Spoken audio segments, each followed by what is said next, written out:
Olá pessoal, meu nome é Thiago Nascimento, eu sou sócio da Migratio. Hoje nós vamos falar sobre crédito de carbono, I-REC, ativos ambientais. Vamos falar um pouquinho também sobre o mercado de biogás de uma forma geral e também sobre a parte de treinamento e qualificação na área do biogás. Temos aqui presencialmente um convidado especial que é o Luciano. O Luciano ele faz parte da equipe da Totum, do Instituto Totum, e vai falar um pouquinho sobre I-REC e GasREC. Também temos aqui as convidadas online, que é a Geisa Príncipe. Ela vai falar um pouquinho sobre crédito de carbono, o mercado de crédito de carbono, o potencial do mercado. E temos a outra convidada, que é a Leidiane Mariani, que vai falar um pouquinho sobre o mercado do biogás e também sobre a qualificação e treinamento na área do biogás. Luciano, você pode se apresentar aí para o pessoal que está vendo o nosso podcast? Claro. Bom, pessoal, primeiro um prazer, é uma honra estar aqui, né, ao lado desse pessoal, esse time aqui, né, de especialistas do tema. Meu nome é Luciano Figueiredo, eu atuo no Instituto Totum, tá? Eu atuo lá como gerente de projetos, estou hoje à frente de alguns projetos do Totum, entre eles o que a gente vai comentar aqui hoje, né, que é o I-REC e o GasREC.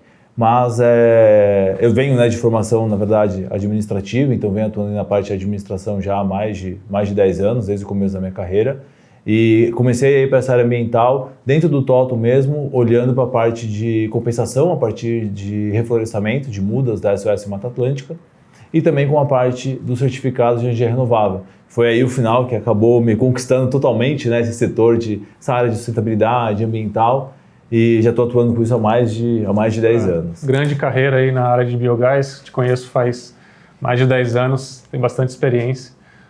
Por favor. Obrigada pelo convite. Meu nome é Geisa Príncipe, trabalho com o mercado de carbono desde 2006. A minha carreira sempre foi focada com auditorias e revisões de projetos de crédito de carbono. Iniciei a minha carreira na SGS, depois de 4 anos trabalhando com projetos, auditando projetos de crédito de carbono. Eu fui convidada a trabalhar para a empresa RINA Brasil, que é uma certificadora italiana.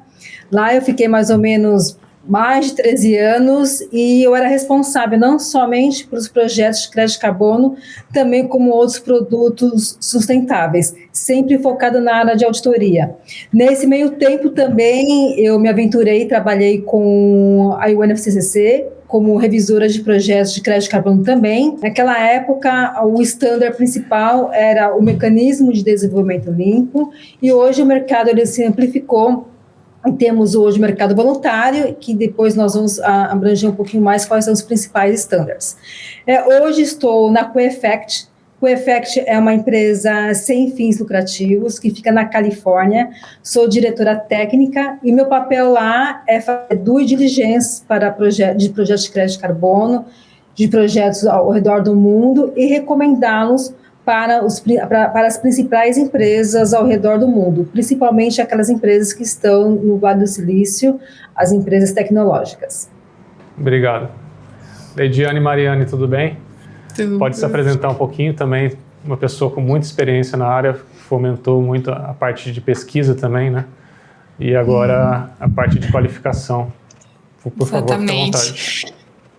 Obrigada, Thiago. Obrigada, Migratio, pelo convite. Uma honra estar aqui com um time desses.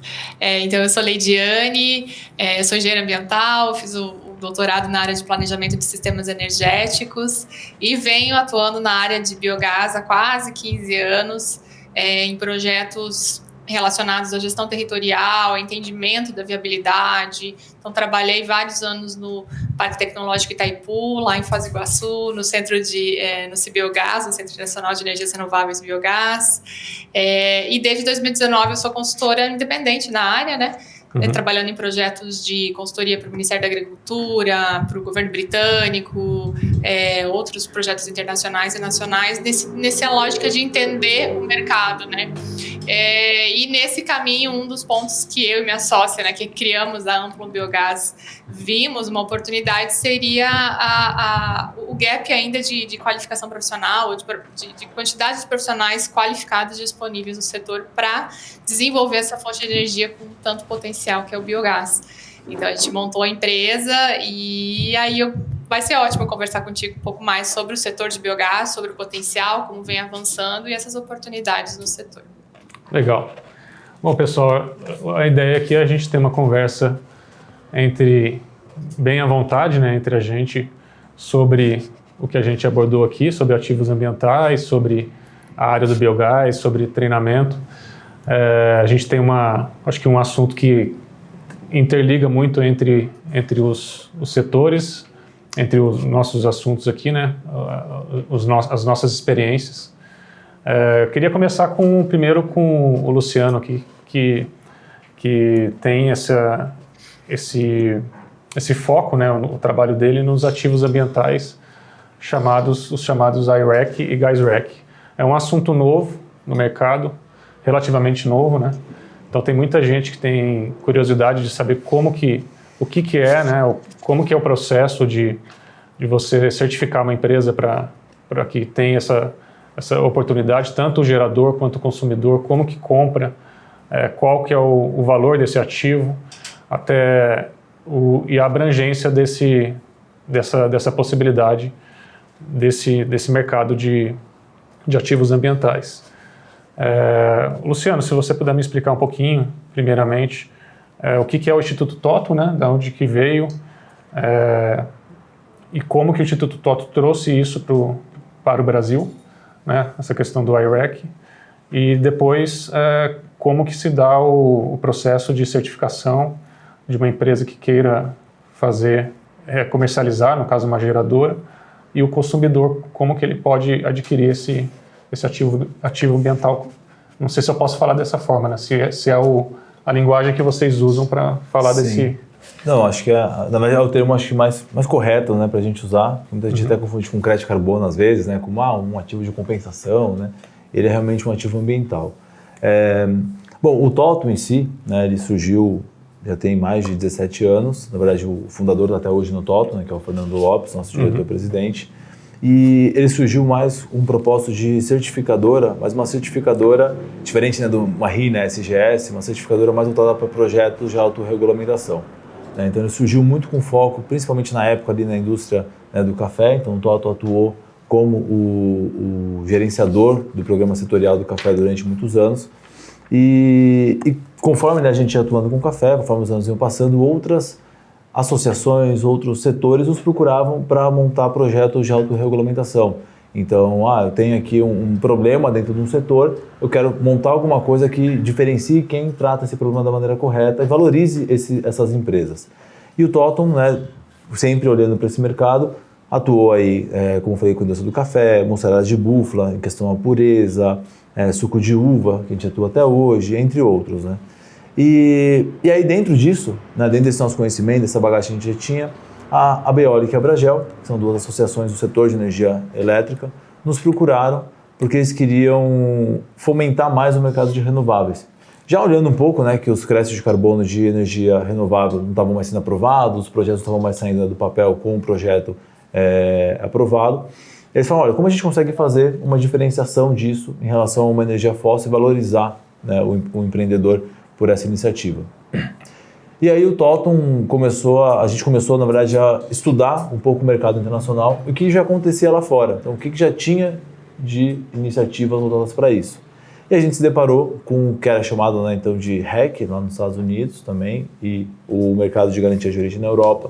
A gente viu que era exatamente, talvez, isso que a gente precisava trazer para o Brasil. Então, um instrumento, né, um ativo que trouxesse a rastreabilidade do megawatt-hora. A palavra-chave é rastreabilidade, né? É rastreabilidade. Tanto, né, para a I-REC quanto para a GAIS-REC, a gente sempre falando de, olha, eu estou dando uma rastreabilidade para algo que eu não consigo rastrear fisicamente. Então, como a energia elétrica, você uma vez que coloca ela no fio, ela só vai, né? Ela só existe ali, você não consegue falar, olha, esse elétron saiu desse gerador e foi para esse. A gente trouxe essa sistemática para o Brasil. Então, a gente montou o que a gente na época chamava de certificado de energia renovável, um nome meio óbvio na época, né? Na época que você fala, que ano?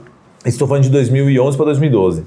Tá? Então teve um período grande para para as pessoas ou para as empresas terem um conhecimento, né, de como que funcionava. Né? Sim, na verdade assim, porque o projeto que a gente trouxe, que a gente montou aqui no Brasil, como ele era um projeto nacional, a gente sentiu o quê? Que algumas empresas que lá fora compravam certificados no mercado europeu e norte-americano, queriam comprar no Brasil, mas putz, é um programa nacional, não sei como funciona. Então, por mais que a gente tenha lançado isso lá em 2012, o programa já tem mais de 10 anos, o nacional, né, a gente tinha uma certa dificuldade em conseguir fazer isso virar realmente um ativo negociável pelas empresas.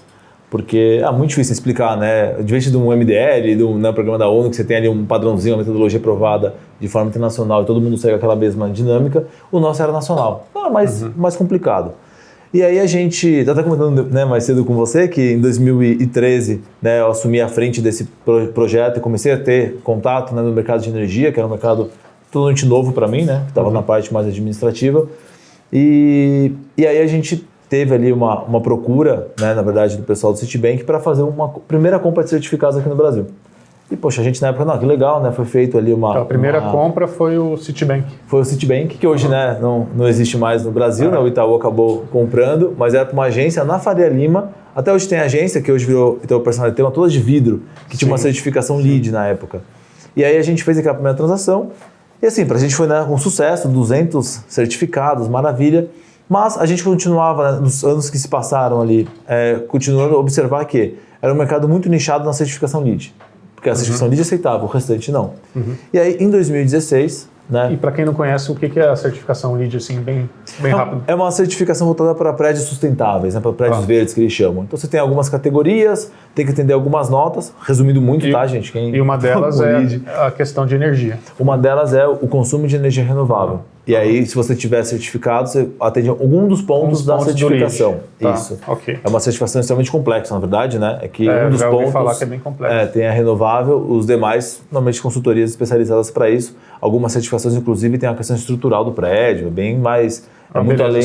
Só um parênteses, tem gente que não conhece o LEED, né? Mas o LEED até hoje adquire certificados. Acho isso interessante, porque ele continua ano a ano, aí o pessoal do LEED continua adquirindo. Então o pessoal da consultoria, CTG não, da Entec, a Nova Solutions e outras consultorias que eu não vou lembrar todas agora de cabeça. Só que o ponto, a virada do programa, na verdade, da parte de energia, foi quando, em 2016, o IREC, que é uma fundação que fica na Holanda... Então o processo começou antes de se chamar IREC. Antes de trazer o IREC de fora, já teve um movimento. Já tinha tinha um movimento local, né? Já acontecendo. Tá. É que na época, o que acontecia até? Eu chamava o programa de SER. E SER confundia todo mundo com crédito de carbono. E foi aquela confusão de, mas o que é? Esse SER não é? Deixa de ser, enfim.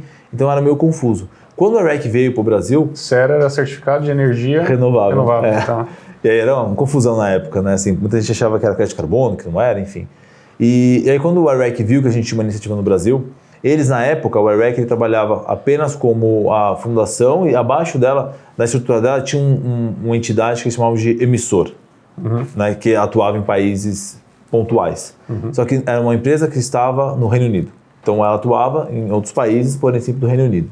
E o IREC tinha na cabeça deles uma ideia de, olha, a gente tem um programa estruturado de forma internacional e a gente quer ter emissores locais, ou seja, uma empresa que já atua no mercado como certificador, tem uma credibilidade, e que faça o trabalho por nós nesses mercados. Por quê? Muito mais fácil alguém do mercado entender lei, legislação, regulamentação, do que alguém no Reino Unido tentar entender legislação do mundo inteiro. Então, em 2016, o Total foi o primeiro emissor local, que eles chamam, né, do IREC, e foi aí que a gente pegou o nosso programa e reformou ele para o que é hoje. Então, toda a metodologia que a gente usa hoje, ela foi reformulada nessa em 2016. Em 2016, nessa vinda do IREC para o Brasil. E aí sim, a gente, né, como eu comentei, né, no caso da ONU, né, que você tem uma metodologia aprovada de forma internacional, o IREC era meio que isso pra gente. Por quê? Porque você tinha uma metodologia internacional aprovada, então se ligasse, por exemplo, a Coca-Cola, ela já comprava a IREC em outro país, já sabia como funcionava, então pro Brasil é mais um que eu vou comprar. Porque eu já sei a metodologia, eu confio na metodologia. E uma empresa de fora pode comprar a IREC do Brasil? Boa pergunta. E todo mundo me faz essa pergunta. Na verdade, aí a gente tem uma segunda questão. Que está adiantando um pouco mais, né? Por que o cliente vai usar um certificado? Né? Então, o certificado está falando de quê? De uma garantia de origem de uma energia renovável que foi produzida. Então o cliente vai usar isso para quê? Para falar que, olha, a energia, o elétrico consumido na tua ponta, ele veio de uma fonte renovável e poder fazer a alegação mais correta possível aqui dentro desse processo. Então, quando ele vai fazer essa alegação, ele vai seguir normalmente alguma metodologia também para reporte de emissões. E grande parte dos consumidores usam o GHG Protocol. Sim. Que acho, internacionalmente, padrão, a metodologia mais padrão, todo mundo usa, segue IPCC, segue tudo ali, a boa prática desse reporte. E para o programa do GHG, e aí consequentemente outros, como o CDP e etc., eles dizem o quê? Que você tem que adquirir certificados da mesma localização onde você consome energia. Tá. Então, por exemplo, Entendi. gerou no Brasil, consome no Brasil. Você não pode gerar no Brasil. Então, o Brasil tem um sistema interligado nacional, ele tem que restringir essa localização. aquela área. E aí muita gente pergunta, pô, mas e a Argentina, por exemplo, que tem uma ligação física com o Brasil? Aí, dentro do CDP, até a gente estava em Amsterdã recentemente e foi comentado lá que para você considerar o mesmo mercado para isso, para dentro de reporte, ele tem que ter ligação física, um mesmo mercado de energia e um mesmo mercado de atributos. Então, aí já restringe a Argentina, por exemplo. Restringe a Argentina, então eles não consideram. E aí até alguns países na própria Europa, às vezes por não ter um desses três pilares, às vezes tem a ligação física, tem o mesmo mercado, mas tem um sistema de rastreabilidade diferente. Não pode ser o mesmo mercado, você não pode transacionar com aquele país. Por mais que o restante, às vezes você compra, sei lá, energia de tal país, mas você não pode usar porque tem essa questão. Então, acaba que bate nisso. Então, hoje a gente olha por quê? Um mercado praticamente 100% nacional, de empresas nacionais, eu digo, né? De empresas que estão consumindo nacionalmente essa energia. Mas aí o segundo ponto, acho que é importante a gente colocar, é que o IREC, em 2016, quando ele entrou, não foi o grande crescimento. Talvez por isso que a gente fala que o IREC ele ainda é relativamente novo o programa. Por quê? Porque em 2016 ele entrou no Brasil. Melhorou consideravelmente o número de empresas procurando, porém, realmente houve uma virada de chave quando o programa do GHG Protocol Brasil revisou a nota técnica indicando que, olha, quem tiver certificados, tem ali alguns critérios para escopo 2, por abordagem de escolha de compra, pode usar o certificado para fazer o reporte e aí você assume a emissão desse seu gerador. Isso foi uma virada mesmo. Foi uma virada, porque aí a gente viu de 2019 para 20, assim, número, sei lá, a gente saiu de 400 mil certificados no ano para 1 milhão e 900 mil, no ano seguinte 5 milhões, no outro ano 10 milhões, no outro ano 20 milhões, esse ano a gente já passou dos 20 milhões de certificados emitidos. Legal. Então você vê que o quê? Foi realmente nessa virada, o pessoal começou a adquirir. Aí 20 milhões de certificados são 20 milhões de megawatts. De megawatt-hora. Então você fala, nossa, realmente, hoje é um mercado, por mais que o Brasil, a gente tenha uma geração extremamente alta de renováveis, por conta do nosso histórico de hidrelétricas grandes, etc., né? Ainda assim, hoje o Brasil... Vocês têm um número de quantos milhões de megawatts teriam de potencial no Brasil? Assim, a grosso modo, a gente olha acima de 400 milhões. Então, a gente está em 20, a gente deve chegar no final desse ano a 40 milhões, a gente vai pegar 10% do mercado de energia. Então, você tem que pegar o mercado de energia, hoje a gente fala muito mais do mercado livre. As empresas que estão dentro do livre, né? Sim. Então, cobertura de mercado, a tendência é isso começar a aumentar. Bastante. Né? Então, a gente está falando de 24, 28, né? A gente deve ter uma pequena explosãozinha. 24 vai ter uma abertura, né? E acho que 28 tem a segunda, né? A segunda fase do correr bem. Então, a gente fala 24 deve ter um aumento no volume ainda mais, e 28, dependendo como for estruturado então, esses 400 milhões pode ser que dobre, né, o valor. Não, o 400 é geração, né? Sim, então, a geração a gente deve ter aumento, mas acho que número de certificados... Assim, o que a gente imagina é que vai dobrar a cada ano. Então, esse ano a gente deve chegar em 40, no seguinte 80 e assim por diante. 160 e a coisa vai.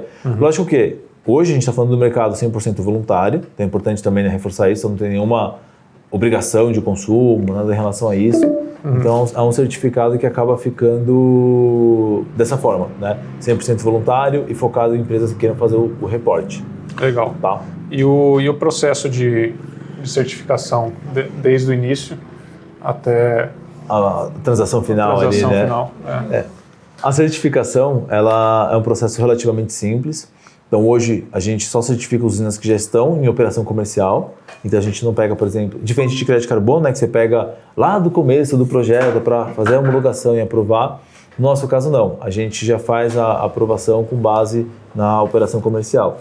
E aí, o IREC, ele é muito, vamos dizer assim, simples em relação à auditoria. Então a gente pede basicamente alguns documentos que comprovem que quem está pedindo o registro é o dono da usina, que ele está de acordo com, né, as obrigações legais, E etc. diferente do crédito de carbono que a gente está acostumado, né, Geis? Não precisa ter uma consultoria para ajudar na certificação. A empresa mesmo entra em contato com vocês e ela mesmo consegue facilmente fazer esse registro. Consegue. Nós tivemos, assim, acho que 4 ou 5 casos de consultorias que ajudaram na certificação, nesse processo, tá? Mas não é uma questão obrigatória. Acho que é muito mais simples comparado com crédito de carbono. Você tem que ter, né, metodologia, aprovação na UNFCCC e etc. No Verra, né, Gold Standard, depende do padrão que você quer. Então, no nosso caso, ele manda, aí né, falando de prazo, mais ou menos assim, ele manda a documentação para a gente faz uma auditoria em relação à documentação que ele mandou, ou seja, né, resumindo, né, se a usina existe e se o proprietário realmente está pedindo o cadastro dela. Porque às vezes acontece o seguinte, você tem uma usina que tem participação, e quem tem 10% de participação quer registrar a usina. Não pode. Aí tem que entrar em consenso, mandar a documentação de todo mundo aprovando. Então, às vezes é meio E vocês olham a questão do licenciamento da usina ou isso não entra no... Isso, quando a gente pede, na verdade, a documentação, ele vem junto com a portaria de outorga, tudo isso já vem meio anexado. Então, meio que está tudo dentro ali, está tudo aprovado, homologado para poder estar operando. Né? Então... E vocês mesmos fazem essa verificação do diligência na documentação? Isso, a gente faz, se tiver algum questionamento, aí a gente manda para a empresa, questiona, vai e volta. Aí esse prazo, normalmente, de cadastro de usina, ele leva aproximadamente 1 mês e meio a 2 meses. Porque a gente vê que, às vezes, o pessoal, quando faz o preenchimento, uma ou outra informação não fica muito clara. Então a gente pede para esclarecer até fechar todo o processo. Por sorte, assim, até conversei com outras pessoas de outros países, por sorte no Brasil a gente tem uma questão de sistêmica muito bem desenvolvida na parte de energia. Então você tem portaria da ANEEL muito bem desenvolvidas, CCE, ONS, tudo muito bem redondinho, sabe? Então a gente consegue também consultar quando precisa de alguma coisa na internet, né, via esses portais, para ver se tem alguma coisa... rápida. E por incrível que pareça, nesse ponto, assim, é muito fácil fazer o processo no Brasil, porque a informação está pública ali, você consegue acessar. Então, 1 mês e meio, 2 meses a gente certifica a usina. Aí é importante que, lembra que eu falei que o IREC entrou e a gente mudou a metodologia do processo. E o que foi que mudou?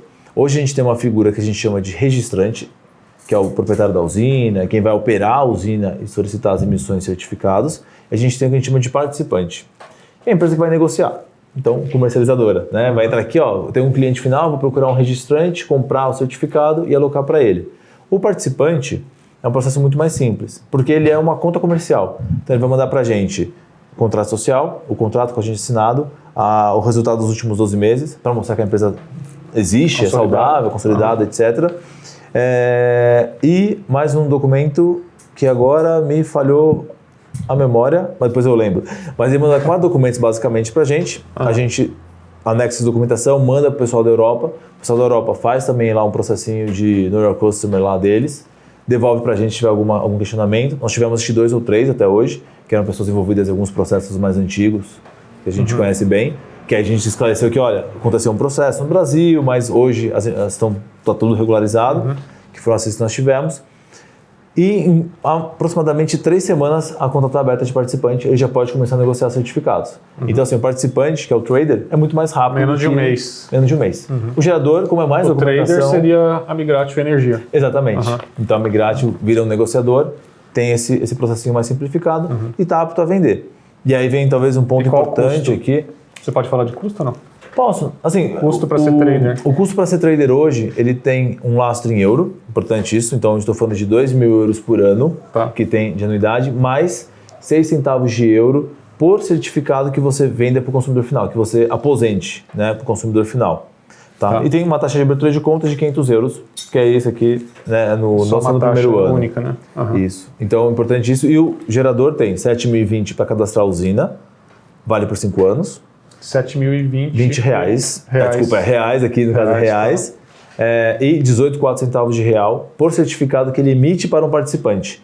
Então é importante que sempre que você vai gerar um certificado, tem que ter um participante envolvido. Então, registrante emite participante, participante cliente final. Esse processo no fluxo operacional, ele leva, se for uma única operação, 3 minutos ele faz tudo.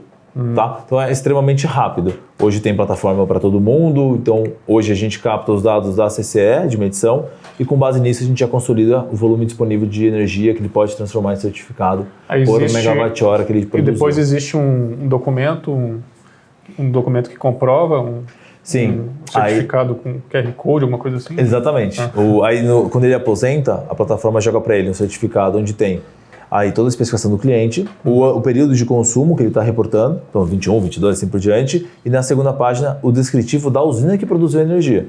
Então, qual o nome da usina, qual tipo de tecnologia, porque, quero solar, você vendeu de uma hídrica, vai estar lá a hídrica. O cliente vai falar, pô, te pedi solar, a gente negociou diferente. E também o QR Code que ele pode bipar e vai para o site da Evident, onde ele consulta as informações gerais ali do processo. Tá? Então, assim, é um processo simples, porém, né, a gente tem que ter sempre em mente que é um mercado voluntário.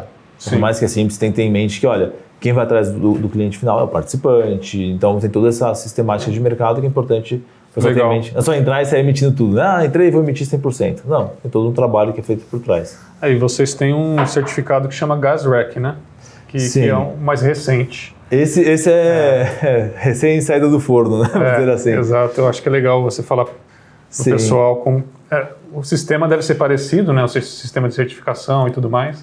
Sim. Mas eu acho que é interessante falar o conceito, né, do GasRec, que é com certeza diferente. Não, com certeza. Assim, até engraçado assim, a história do GasRec, né? Como a gente estava comentando antes, que a gente já tinha um iRec aqui no Brasil, a gente já vinha trabalhando no iRec, e aí começou a aparecer algumas empresas perguntando sobre gás. Fala, pô, mas meu escopo 1 eu consumo gás, não tem nada para gás, o cara põe, né, injeta no gasoduto, etc. E a gente começou a falar, bom, não tem, mas vamos estudar e ver o que existe. Né? Então a gente, novamente, com o nosso caderninho, fomos estudar o que existia pelo mundo. Então a gente encontrou principalmente um processo nos Estados Unidos, de uma empresa chamada Emirates. Conversamos com ele para entender o que eles estavam fazendo nos Estados Unidos. Lá, por mais que é separado por estado, tem algumas iniciativas já. E aí depois fomos conversar com algumas entidades aqui do setor. A gente conversou com o pessoal da Biogás naquela época, conversou com algumas outras empresas. E a gente falou, bom, parece que faz sentido usar a mesma metodologia de book and claim para esse processo também de gás. Então o cara vai produzir o gás e a gente vai dar origem ali para aquele gás, né, que ele produziu e o cliente poder utilizar, aí nesse caso, em vez de falar para escopo 2, né, energia elétrica, a gente está falando de escopo 1, ou dependendo aí no caso, o cara está focando no escopo 3 dele quando é o terceiro ali envolvido. E aí a gente começou a estudar, desenvolver uma norma, tudo mais. Aí depois, com essa norma, a gente compartilhou algumas... Isso foi agora em 2020? Isso foi agora para 2020, que a gente começou realmente a trabalhar mais a fundo nisso. A gente tentou sair com alguns parceiros, mas aí tem uma questão de avaliação, aprovação, etc. Então a gente no começo foi meio que carreira solo para entender como esse mercado poderia ser. Nesse meio do caminho, a gente teve uma reunião com o pessoal do iRec, da fundação. Eles falaram, na época, né, pra gente ali que estavam querendo expandir a frente de certificações, de processos que eles tinham, e já estavam olhando para a parte de hidrogênio. Então já tinha, na época, a gente ainda falava muito de hidrogênio colorido, né? Tinha várias cores de hidrogênio. Eles estavam falando de hidrogênio azul, lá com o pessoal de Abu Dhabi. E aí eles falaram, olha, mas gás pra gente faz sentido, mas vamos deixar aqui, vamos estudar como a gente poderia fazer isso. E ficou ali, a gente foi trabalhando, né, aqui do nosso lado e eles ali aguardando a aprovação. Nesse meio do caminho do gás, a gente foi tendo diversas reuniões com várias empresas e conseguimos alguns parceiros nesse meio do caminho. Né? Então o pessoal, a Leidiane, suspeita aqui para falar, né, Leidiane? Mas a gente já teve muitas conversas sobre... Ela... A gente 17, né? muito... Com o I17 a gente fez um trabalho muito legal, aí também para análise de ciclo de vida, né? Quando a gente fala do processo de produção de... Qual foi a interação do I17 com a questão do GasRec? No Instituto 17 a gente tem uma equipe especializada em fazer avaliação de ciclo de vida ambiental, né, dentro de todas as metodologias, utilizando o CIMAPRO, enfim. E aí a interação foi exatamente nesse apoio ao Instituto Otton na geração dessa inteligência, né, de como seria o ciclo de vida dos projetos de biogás, de biometano, para dar entendimento de como seria a aplicação disso para o GasRec, né? Mais ou menos isso, né? Os fatores de emissão, algo assim, né? Sim, porque no gás a gente estava olhando além do fator de queima, né? Que você vai substituir do gás natural pelo do biogás, do biometano, também uma análise mais profunda, né, de ciclo de vida. Até porque muita gente desse setor demanda isso, né? Fala, pô, mas eu queria saber o ciclo de vida do processo. Vale a pena, não vale? Emissões, né? Então, a gente procurou, acho, o melhor parceiro que poderia ter para nos apoiar nessa iniciativa. E aí, com base no programa mais sólido, né, com mais informação, uma questão mais técnica, mais consolidada, a gente já tinha ali a certificação do pessoal da Decoagro, que produz o biogás a partir da vinhaça. A gente conseguiu a certificação do pessoal da GNR Fortaleza, junto ali com o pessoal da MDC, né, fazendo a certificação. E mais recentemente, então, no ano passado aconteceu a primeira emissão, que foi para o pessoal da Metsotec, uma emissão... Aí você entrou num assunto interessante. O pessoal lá da MDC de Fortaleza, eles têm também a certificação do CBio, né? Eles têm também. Aí tem aquela questão que muita gente pergunta se um projeto ele pode ter o benefício do Gas REC junto com CBio e crédito de carbono, enfim. Se você puder explicar qual que é a sua opinião sobre isso. Esse assunto é bem polêmico, né, Lidia? A gente sempre fica, né? Várias opiniões, já ouvi. Também estou curiosa de saber a tua resposta. Mas assim, do nosso ponto de vista, né? Deixando bem claro que aqui, né, é uma questão mais nossa. Você pode ter esses ativos trabalhando em conjunto, desde que você trabalhe eles da maneira correta, vamos dizer assim, né? Então, por exemplo, no caso da MDC, eles têm o RenovaBio, eles vendem o CBio, porque no nosso entendimento o CBio ele é um programa de descarbonização, vamos dizer assim, né, do governo federal, focado para biocombustíveis, onde você faz troca de combustível. Uma troca de combustível. E aí você faz uma comparação, né, com o combustível equivalente, né, aquele que você teria, e aí nessa diferença você vai ter um crédito ali para poder vender, que são os CBios. Né, e aí o cara vai vender isso na B3, um processo regulado e etc. Então a gente está falando de uma diferença, né, entre intensidades, vamos dizer assim, no CBio. No crédito de carbono, você também tem uma diferença também, né, do que seria emitido versus o que foi emitido no final. E o Gas REC é o quê? O Gas REC, na verdade, a gente está falando de rastreabilidade. Eu não estou falando que é mais ou menos, estou falando, olha, a gente fez a rastreabilidade dessa molécula que saiu da MDC e, como não tem como rastrear a molécula, ela foi alocada para o consumidor Heineken, por exemplo, que foi quem comprou esse ano. Então a gente fala, olha, o fator de queima é qual? O fator de queima que vai ser do biometano. Mas a gente faz isso, então a gente fala, olha, esse biometano saiu do ponto A para o ponto B. Eu não estou falando de redução de emissão, eu não estou falando de diferença entre produtos, nada. Estou falando, olha, saiu daqui e foi para cá. Né? Então acho que isso é importante. As pessoas falam, não, mas se eu comprar um Gas REC, eu estou compensando a minha emissão. Não. Sim. A ideia do atributo ambiental nesse caso aqui, ele é o quê? É você dar a origem e você substituir no seu inventário. Você fala, olha, como eu dei origem a esse gás que estou consumindo, uma vez que a gente não consegue rastrear a molécula, né, se juntam ali igual a energia, eu estou substituindo o fator de emissão que seria, sei lá, chutando aqui, tá? Seria 100 para 1. Eu continuo no gás é importante isso, né? Eu continuo emitindo, só que eu estou emitindo menos.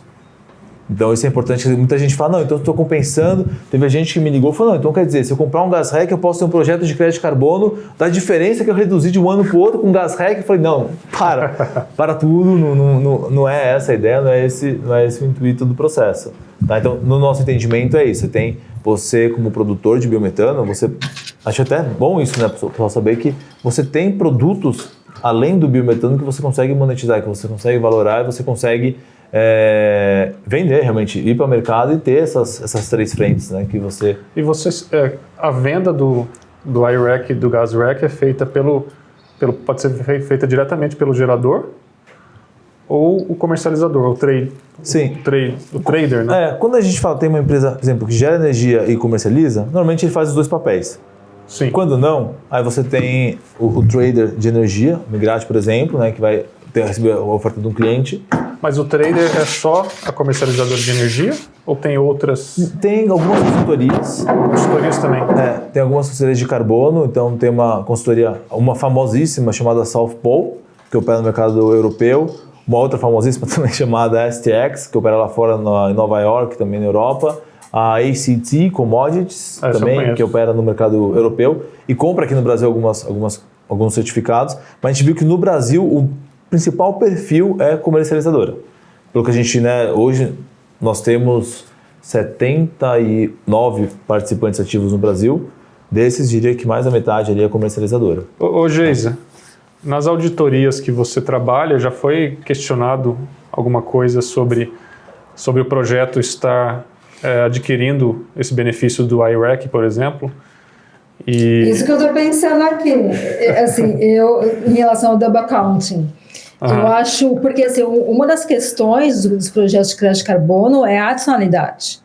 Então, A partir do momento que você já tem uma outra fonte de renda, além do biogás, eletricidade, e aí, no caso, essa outra venda, tem que analisar se realmente o projeto vai continuar a ser adicional. Então, eu entendo que impacta, sim, no registro do projeto de crédito de carbono. Mas acho que é o fator também de emissão. De alguma forma, você leva junto. Mas Luciano, não muda o fator de emissão? Não tem uma coisa que não vai mais no gás REC se a pessoa estiver gerando crédito de carbono? Isso, eu nem entrei nesse quando a gente pega lá no ciclo de vida, a gente remove se a pessoa tem um projeto de carbono. Então, ele só fica com o fator de queima do gás. Então, aí você retira todos os adicionais que você possa ter em relação a um comparativo do ciclo de vida dele. E fala, olha, a queima desse gás emite tanto de CO2, ponto, ficou por ali o processo. É porque acho um ponto importante também, Geisa, quando a gente olha, por exemplo, no mercado do I-REC, né? Quando o I-REC iniciou o processo, para eles também não tinha diferença nenhuma entre, olha, você emite um I-REC ou você emite um crédito de carbono. Você poderia fazer os dois. Mas, ao longo do caminho, né, do andar da carruagem, por conta desses questionamentos, até porque a adicionalidade do projeto vem antes, né, até do projeto começar a operar, e o I-REC vem depois. Então você vê, né, sempre vai ter esse, né, o cara faz antes uma iniciativa de carbono e depois ele vai olhar para o I-REC e GasREC, por exemplo. Né? Então, o que o I-REC definiu? Ou você emite I-REC ou você emite crédito de carbono a partir daquele mesmo megawatt-hora. Então, por exemplo, a gente às vezes é consultado aqui por empresa no Brasil que ainda tem projeto de carbono ativo, de energia elétrica, tá, especificamente, e que a consultoria solicita o volume de I-REC emitido por período do mês, de cada ano. Porque quando for emitir o crédito de carbono, ela não pode considerar aquela energia que já foi vendida como I-REC. Imagino que por conta disso, né, a adicionalidade ela morre, né, uma vez que você tem já uma outra fonte de renda atrelada àquele megawatt-hora. Então, assim, hoje, quando a gente olha ali o projeto, por exemplo, alguns projetos que a gente tem, o pessoal tem às vezes projeto de carbono para o flare. Então, tem o projeto do flare aqui que já existe, depois ele construiu outra operação, que vai gerar o biometano, ele vai vender, vai gerar energia elétrica, né, vai vender, etc. Às vezes essa outra parte estava fora do projeto inicial dele. Então, nesse caso, por exemplo, ele está gerando a partir do flare, da substituição, né, do CH4 pelo CO2. Então, ele continua gerando crédito dali, do que ele queima ainda em flare, porque o GasREC, a gente não autoriza queima em flare para emitir GasREC, porque não tem finalidade, né? O gás simplesmente queima ali sem um uso específico, né? Aí você vê a diferença do crédito de carbono e do I-REC, porque a queima em flare, né? a queima em flare você está comprovando a eliminação do metano para CO2. E daí não entra o I-REC. Né? Não entra nem GasREC, nem I-REC, e isso também é usado pelo pessoal dos Estados Unidos. Quando a gente conversou lá com eles, falaram, não, a gente queima em flare, esquece. Não tem como, porque não tem finalidade, não está fazendo nada além do que ele deveria fazer. Ele está queimando em flare. O carbono vale? Vale, tranquilo. Por quê? Porque ele está melhorando, né, o que seria horrível ali, deixar aquilo ali para a atmosfera. Mas para emissão nos Estados Unidos eles chamam de certificados térmicos, né? É um pouquinho diferente. E lá eles pegam também a intensidade do grid. É um pouquinho diferente o programa em relação a isso. Eles também não consideram essa parte. Consideram só o que você tem. O biogás virou energia elétrica? Ok. O biogás virou biometano? Ok. Então isso se você considerar que você tem um I-REC, um GasREC, tudo bem. Agora, porque foi queimado em flare, por exemplo, não. Agora, acho que um ponto importante que você colocou, que na verdade depois a gente pode até conversar mais sobre, porque a gente sabe da questão da adicionalidade realmente do projeto de carbono. E a partir do momento que você tem até outras iniciativas, né, porque a gente está falando do GasREC, mas também tem o próprio CBIO, né? A adicionalidade que você teria do projeto, você tem outras rendas atreladas àquilo. Então depois a gente pode até conversar melhor para entender realmente onde poderia ter uma dupla contagem nesse processo. Porque concordo com você que a partir do momento que ele muda o projeto dele, começa a ter outras rendas adicionais por várias coisas, aquilo ali não estava sendo contemplado, né? Precisa ser declarado para o projeto que houve a mudança, né? Talvez. Não, o que acontece? Hoje o perfil do comprador, ele está mudando um pouco. Ele não é mais aquele comprador que olha a adicionalidade do projeto lá no registro. Hoje ele quer saber exatamente em que estágio que o projeto está. Eu falo porque eu sou um perfil de comprador dessa forma. As empresas que eu represento né? Eles pedem muito isso, num processo de due diligence. Como que está o projeto? O projeto continua ainda precisando do crédito de carbono? Então tá, eu vou comprar o crédito de carbono. E como é que o dinheiro tem sido utilizado? Uau, que interessante. A gente deixou recentemente de comprar um crédito de carbono muito legal de um projeto brasileiro, assim, que ele é adicional pelas regras do VCS, mas ele não é adicional financeiro. Por quê? Porque, assim, ele é um projeto de pequena escala, que é uma tecnologia nova, mas, entretanto, ele está recebendo muito investimento para escalar esse projeto. Então, por que ele precisa de crédito de carbono? Se ele já está recebendo investimento. Então, hoje o comprador ele já está com esse olhar. Aí então, está mudando um pouco. A gente pega o gancho de uma coisa interessante que acontece no mercado, é o questionamento de quais são os projetos de qualidade, né, os projetos de crédito de carbono de qualidade. Tanto no mercado da ONU, do MDL, né, que está sendo discutido o novo MDL, ninguém sabe ainda, mas uma hora vai ser acertado isso. O VCS, Gold Standard, e pelo que eu entendo, a empresa que você trabalha hoje, a Cool Effect, ela preza muito, né, pela questão da qualidade do projeto. Quais são os pontos principais que você considera, que você analisa nesses projetos? Então, eu vou só contextualizar um ponto, porque assim, quando a gente fala de crédito de carbono, a gente está falando de um meio que uma empresa ou uma pessoa física ela tem de compensar as suas emissões de gás de efeito estufa. Existe hoje uma discussão muito grande de que o crédito de carbono ele é o direito de continuar a poluir. Não é bem assim. Já existem estudos que mostram que as empresas que estão engajadas em comprar crédito de carbono, elas também estão mitigando as suas emissões de gás de efeito estufa. Então, a ideia do crédito de carbono primeiro você mitiga o máximo que você consegue das suas emissões, quando possível. Internamente, né? Internamente. E depois do escopo 1, do escopo 2, enfim, o 3 está na discussão, e depois você compra os créditos de carbono daquilo que você não consegue ainda, por questões tecnológicas, enfim, as barreiras existentes no momento. Então, essa é a questão então, do crédito de carbono, essa é a função do crédito de carbono. Atualmente, existem perfis, ontem a gente estava até discutindo em reunião, que existem 3 perfis de compradores de crédito de carbono. A Coeffect, ela é considerada uma trader. Então, qual que é mas assim, não é uma trader apenas de compra e venda. A gente faz uma due diligence profunda do projeto, eu faço a visita, eu vou no local, converso com os produtores de crédito de carbono, entendo como o projeto está sendo operado e como aquele crédito de carbono ele está sendo reinvestido no projeto. Então, assim, quais são hoje os perfis de comprador de crédito de carbono? É aquele que quer comprar crédito de carbono apenas para compensar. Ele quer um crédito de carbono barato, ele quer compensar, e ele, muitas vezes, esse comprador, ele nem sabe o que é um crédito de carbono. Ele quer resolver o problema dele, que reduzir as emissões dele, compensar as emissões dele. Esse aí, ele vai por base de preço. Aí tem um comprador intermediário. Ele quer um projeto de crédito de carbono de qualidade, mas ele quer pagar um preço médio, ele não quer pagar um super preço. Que tipo de comprador que a gente enxerga aqui? São os compradores de projetos de aterro sanitário. Eles querem um crédito de qualidade, porém não com tanto impacto que tem um projeto florestal, de reflorestamento.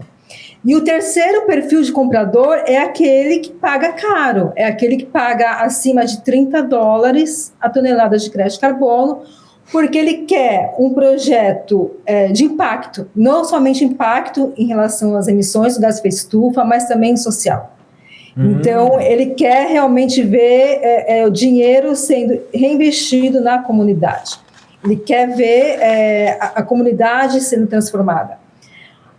Voltando só para o primeiro tipo de comprador, é um comprador que vai em projetos de energia renovável, por exemplo.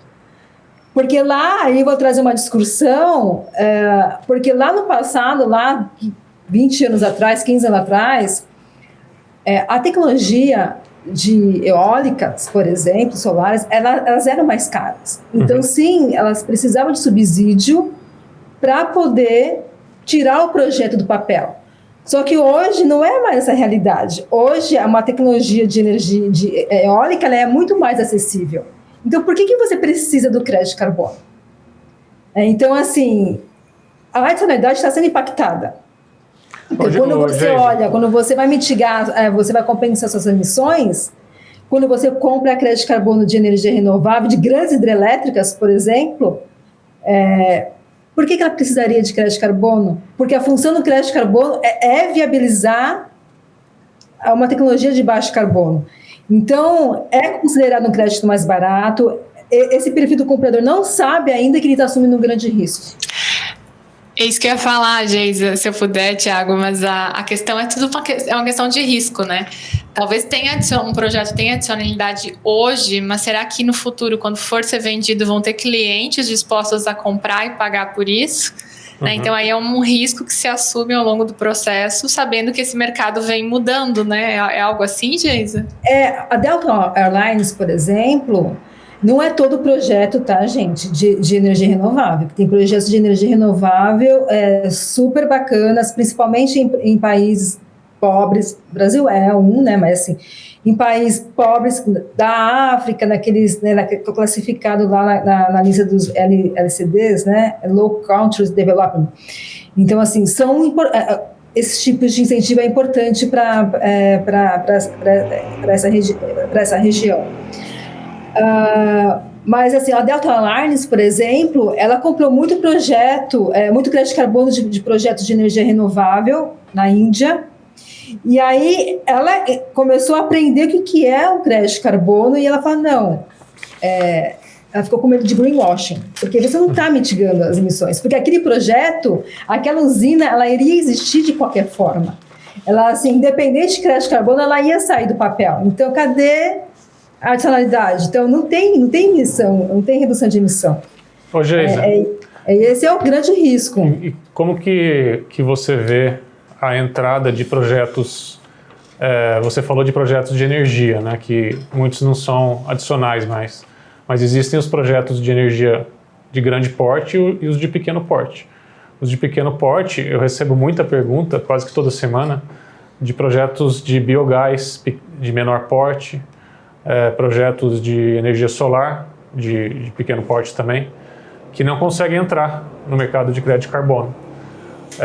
Uma das soluções que eu vejo são os registros em guarda-chuva, ou seja, Sim. São os registros que colocam vários projetos dentro de um projeto registrado. Mas mesmo assim não é um processo muito simples, né, de você registrar o que a gente chama de POA, né, que é o registro de guarda-chuva. Eu vi que existem algumas startups no Vale do Silício que começaram a se movimentar para que fizesse o próprio protocolo e conseguisse entrar com projetos pequenos, com, por exemplo, projetos florestais ou a parte de agricultura sustentável, e com protocolos simples, com custo baixo, né? E, enfim, todo o processo simplificado em relação a VCS e ONU, por exemplo. Qual que é a sua opinião sobre isso, né? Eu acho que teria que ter algum sistema ou alguma alternativa para que projetos menores consigam acessar esse mercado. Os projetos menores, eles acabam indo muito para o VCS, para o Gold Standard, porque o Gold Standard tem metodologia muito para projetos de pequena escala. Tem sim, algumas metodologias estão em revisão, e também, assim, existe agora uma metodologia nova que saiu nos Estados Unidos. Eu não sei se ela é aplicável ainda para o Brasil, como ela seria aplicável para pequenos produtores em relação a florestas. Mas hoje o que acontece, sim, os projetos agrupados, agregados, essas áreas esses donos, né, de pequenas áreas se unem para poder ratear o custo. O que está acontecendo hoje?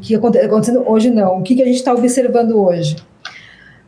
A questão é que muitas vezes, quando você agrupa o projeto, muitas vezes o comprador ele gosta da concepção, mas ele quer aquela terra, aquela área. Está começando agora.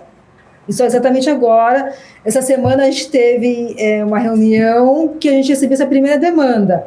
A gente tem um projeto agrupado do protocolo do México, só que ele falou, não, mas eu quero aquela área. Porque você não consegue... E a quantidade de crédito de carbono é emitido tudo em lote. Né? Então, assim, você não consegue separar aquele pequeno pedaço. Então, isso realmente está sendo... isso que está acontecendo agora com a demanda dos compradores do Vale do Silício que estão vindo com essa demanda. Mas, assim, Thiago, o que eu vejo também, que eu escuto muito de investidor, tem muito investidor que eles querem investir em metano. Por quê? Porque, assim, tem muita empresa que quer acabar, que quer reduzir essas questões climáticas. E o metano, ele tem um potencial de aquecimento, né? Então, e eles vêm, questionam, assim, os aterros que a gente tem, que a gente fez parceria de compra de crédito de carbono, esse investidor, por exemplo, ele pergunta, Geisa, será que tem espaço para a gente entrar com eles e investir esse com uma movimento... tecnologia mais moderna? Por quê? Porque, assim, a queima...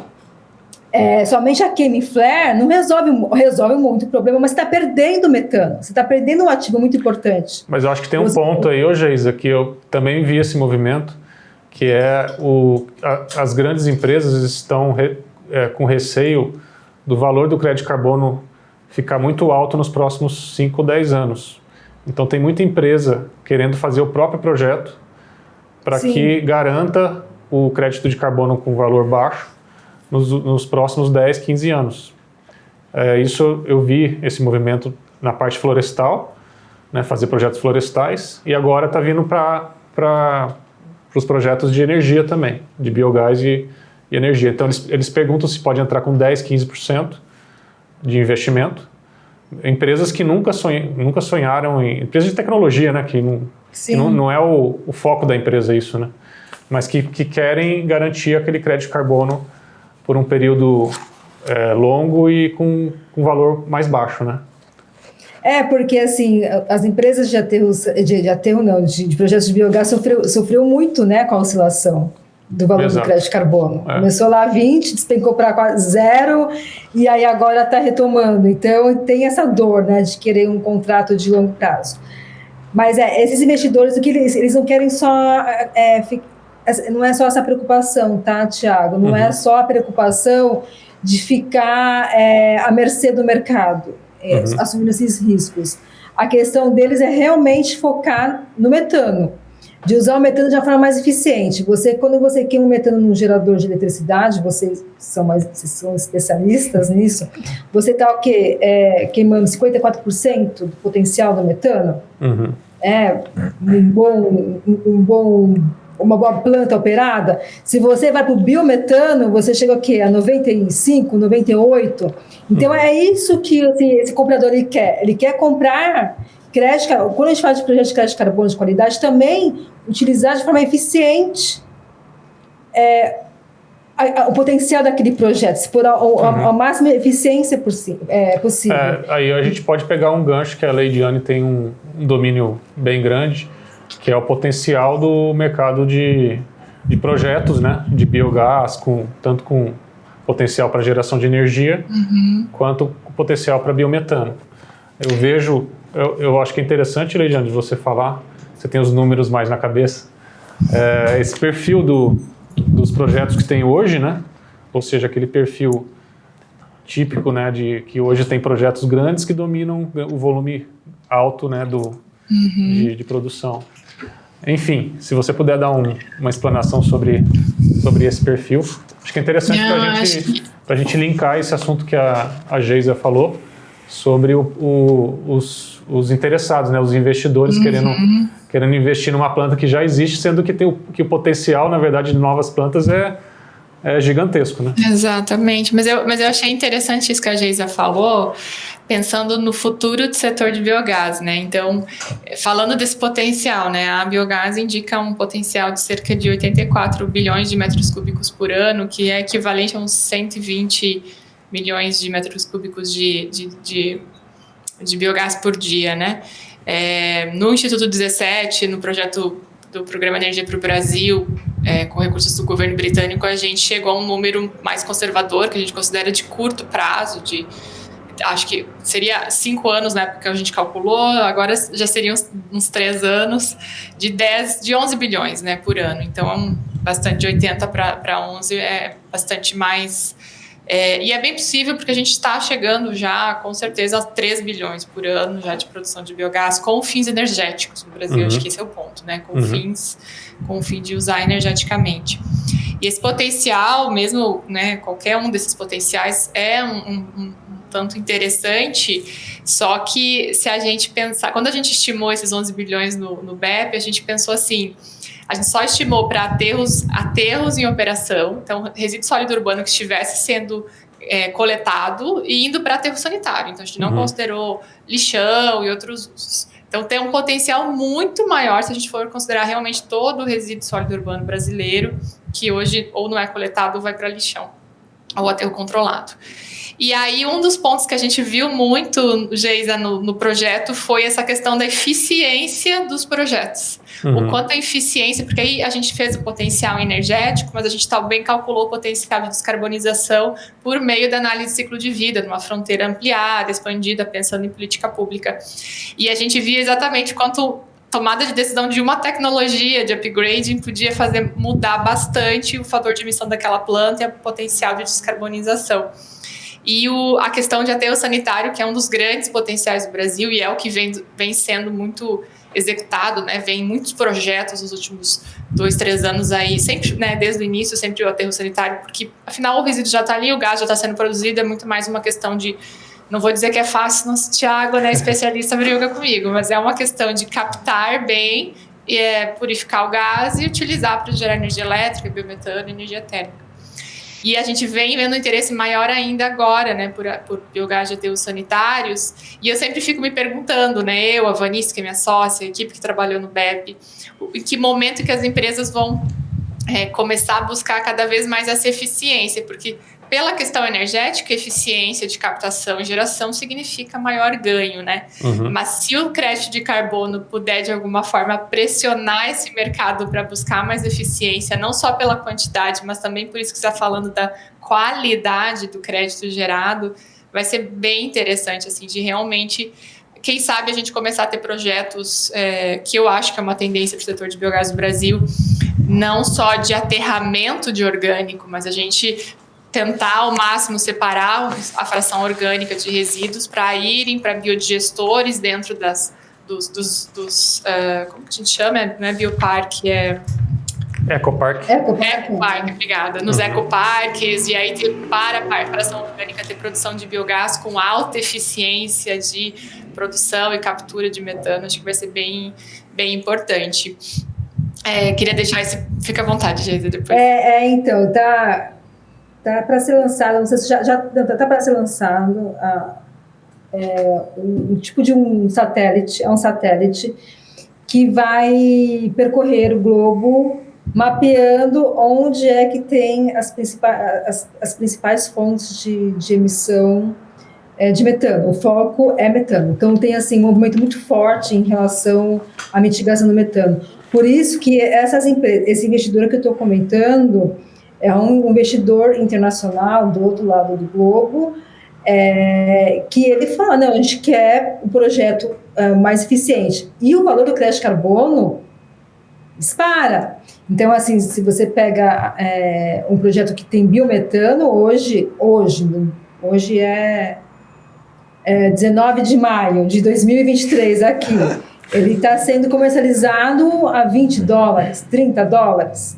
Enquanto que um projeto de um crédito de carbono puro, vamos pegar do MDL, $2, $3, $4, muito bem vendido. Aí um Gold Standard, $7, assim, muito bem vendido, para 20, E você Nossa, não consegue bizarro, comprar né? crédito de carbono no Brasil. Mas isso é de interessante metano. porque pode começar a viabilizar projetos menores, né? Se você valoriza aquele projeto pequeno.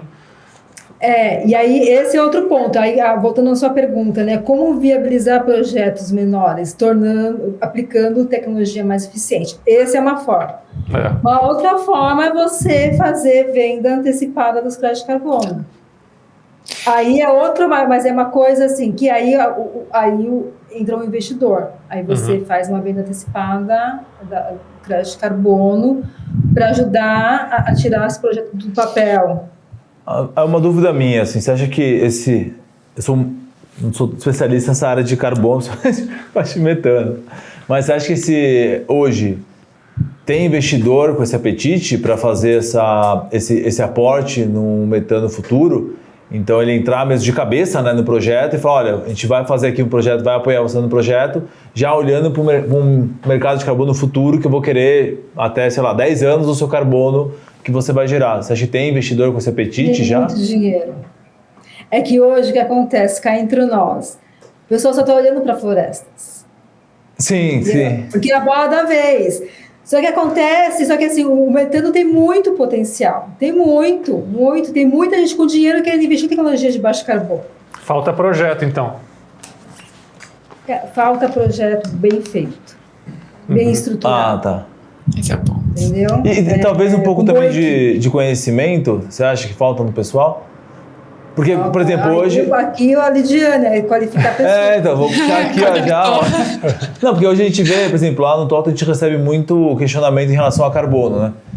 Eu queria comprar carbono. A gente não vende carbono, a gente fala, olha, tem outras empresas que vendem, né? A gente não vende carbono especificamente, mas a gente vê muita gente falando de carbono de floresta mesmo, muito foco em floresta, o tempo todo, ou que a pessoa tem uma floresta e quer fazer projeto da floresta dele, sei lá, uma floresta no interior de São Paulo, eu quero fazer carbono aqui da minha floresta. Então a gente vê muita gente focada, acho que no Brasil, não sei se é uma impressão minha, mas realmente em floresta o tempo todo e esquece que o carbono existem outras possibilidades, algumas até mais interessantes. Acho que o metano é muito mais interessante até do que até a floresta, porque é muito mais, assim, não vou falar mais fácil, mas acho que a viabilidade, quando você olha, você está mais próxima de você, né? Mais fácil de provar também que você eliminou, né? É medido, né? É medido. Você mede, né? Porque a floresta não, né?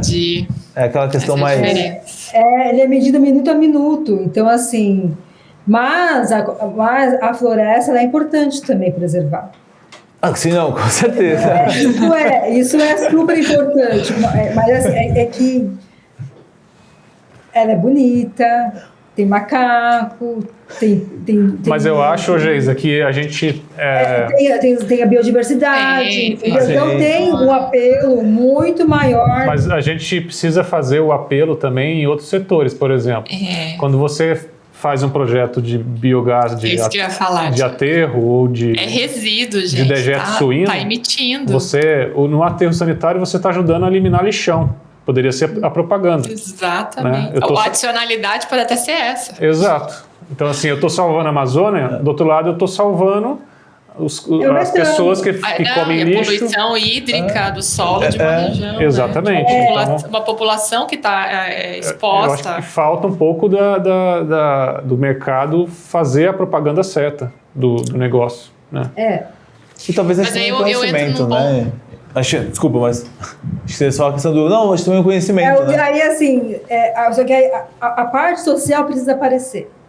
Então, mas o que eu ia falar é exatamente isso, que é isso a gente cai quando a gente fala de biogás, e agora a gente está caindo também nisso. São projetos complexos. Talvez quando a gente fala de projetos de floresta para carbono, também não sou especialista nisso, mas são projetos talvez mais lineares, um pouco mais simples, entre aspas, né? Quando a gente fala em projetos de biogás e discutir essa adicionalidade do lixão virar aterro, ou orgânico ir para um biodigestor e tudo isso é mais complexo, demanda mais inteligência, demanda mais tempo de investido num projeto como esse para você fazer todo o embasamento, ter números e aí chegar a um projeto de qualidade para ti, né, Geisa? Então, eu acho que o ponto do biogás é isso, e aí por isso que vocês falaram de qualificação, o objetivo da empresa é exatamente isso, a gente vê essa dificuldade das pessoas terem essa visão um pouco mais sistêmica quando se fala em biogás, porque uma coisa é falar de biogás de aterro, outra coisa é biogás de sinocultura, é outra realidade, outro público, outros atores, são produtores rurais, é o mesmo na indústria, no esgoto. Então, isso acaba dificultando a geração desses projetos de qualidade. Então, o que falta é educação. Educação, não só aqui no Brasil, educação do comprador de crédito de carbono. Ele precisa entender o que é o que é o projeto. Querer entender, né, Geisa? Eu discordo que crédito de carbono é commodity. Não é commodity. Para mim é vida. Para mim, na minha opinião, assim, é impacto, é transformação de vida. Assim, quando você visita um projeto, você vê o resultado que aquele crédito de carbono ele pode causar na comunidade. Ô, Geisa, fala de um exemplo que você visitou. Eu vejo que você visitou alguns projetos aí no México, de pequenos projetos, né? Fala um exemplo que te impactou bastante, sim, na parte social, que o crédito ajudou, né, realmente a resolver essa questão. Olha, assim, vou falar de uma tecnologia que aqui no Brasil não tem quase, assim, não conheço, Cookstoves, que é forno eficiente. Um dos braços da Coeffect é investir em... Coeffect é uma instituição de 2 filântropos americanos, e eles visitando Honduras, certa vez, a filha deles, criança pequena naquela época, se incomodou de ver as pequenas casas cheias de fumaça, pessoas morrendo muito cedo, crianças sofrendo com questões respiratórias por conta do cozimento dentro da casa e aquela fumaça sendo aspirada. E aí voltaram, depois estavam em férias, voltando para os Estados Unidos, estudaram uma tecnologia, chegaram no Cookstoves, e aí reuniram alguns amigos, vamos começar a construir Cookstoves em Honduras. Começaram com dinheiros de amigos, e aí depois eles descobriram o crédito de carbono. Na época eles registraram, foi em 2008, algo assim. Eles registraram no Gold Standard, e aí eles perceberam que o Gold Standard, que o crédito de carbono é uma ferramenta muito importante de escala, que dá escala principalmente para projetos que impactam diretamente a comunidade. E foi então que eles acreditaram muito nesse tipo de projeto, nessa ferramenta, e entraram de cabeça e criaram a Coeffect em 2015, na COP de Paris, com o objetivo realmente do quê? De ajudar projetos bons, como o projeto Mirador, a sair do papel, levar visibilidade e o comprador entender o que é um projeto de escala. Hoje 200 mil casas em Honduras, Guatemala e Nicarágua são beneficiadas com projetos de crédito de carbono. Nossa. Então, a qualidade de vida dessas pessoas melhorou muito. Então, assim, esse é um projeto de grande impacto. México, assim, crédito de carbono que vai para as florestas. Então, além de melhorar a autoestima deles, eles conseguem ter recurso para poder melhorar, por exemplo, canalizar água, casas, construir rodovias, usar o recurso para comprar caminhonetes. Você não tem noção, eu já andei nas caminhonetes deles lá, cair nos pedaços, dá dó. Desenvolver tecnologias de controle praga que tem nas florestas, embora sejam florestas naturais, sofrem com praga. Incêndio, então eles conseguem hoje usar parte desse dinheiro para controlar o incêndio nas florestas, então reduz muito essa questão das emissões. Então, assim, traz muitos benefícios. Mas falando de aterro, criar um instituto.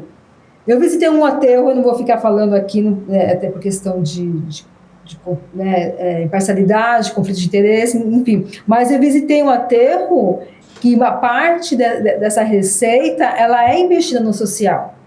E é muito legal de ver, assim, sabe? Educação ambiental, a gente acha que vamos falar de aterro nas escolas. Para quê? Não, é importante você começar a criar essa conscientização, o porquê do reciclar o lixo. Assim, não é, reciclagem do lixo não é só uma questão de, mas assim, eles viverem melhor. Eles, assim, vivem menos no lixo. Eu não sei se vocês viram um documentário da Bandeirantes, acho que foi da Rede Record, falando de um lixão aberto em Vila Velha, não, em Ilhéus.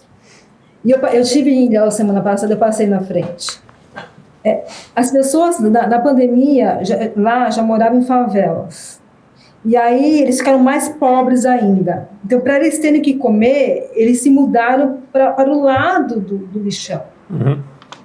Então, assim, nossa. E eles coletando, assim, sabe, a comida. Hoje eu vou indo de madrugada, que era menos concorrido, caçando a comida lá no lixão para ter o que comer no dia seguinte. Eu falei um pouquinho pro Luciano sobre a minha experiência lá no aterro do Gramacho, né, no Rio de Janeiro. Quando a gente chegou lá em 2009, tinha 2.000 catadores que viviam em cima do lixo, né, comiam, viviam, dormiam lá. E a gente fez um projeto de crédito de carbono, né, instalou uma usina lá de purificação, que foi a primeira do Brasil. E a gente foi solicitado o fechamento do aterro também. E a gente não podia fazer o fechamento e deixar aquelas pessoas sem receita. E o que a gente fez, o que a gente conseguiu viabilizar, né, com todas as interferências em função de um aterro municipal, a gente ofereceu uma receita que garantisse pelo menos 2 anos de sobrevivência daquelas pessoas, para que elas tivessem 2 anos de receita equivalente ao que elas tinham anteriormente e tivessem esse tempo para se mobilizar para outra função, né?